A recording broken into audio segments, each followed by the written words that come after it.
কামপুৰ দক্ষিণ চাংচকী বালিগাঁৱৰ নামঘৰত 4 দিনীয়াকৈ অনুষ্ঠিত হয় শ্ৰীমদ ভাগৱত পাঠ।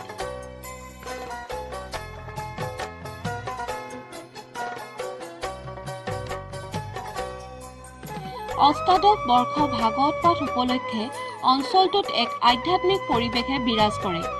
বিগত 18 বছৰ ধৰি অঞ্চলটোৰ ৰাইজে শান্তি সম্প্ৰতি অটুট ৰখাৰ লগতে অপায় অমংগল দূৰ কৰাৰ উদ্দেশ্যে এই ভাগৱত পাঠ অনুষ্ঠান অনুষ্ঠিত কৰি আহিছে।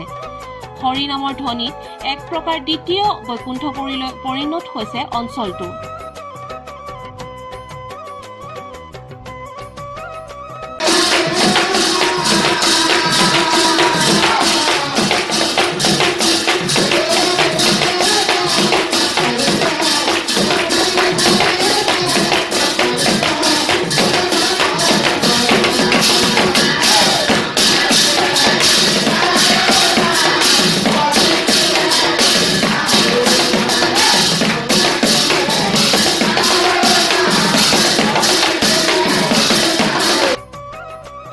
কামপুৰৰ পৰা জাবেদ আহমেদ, নিউজ 30 অসম।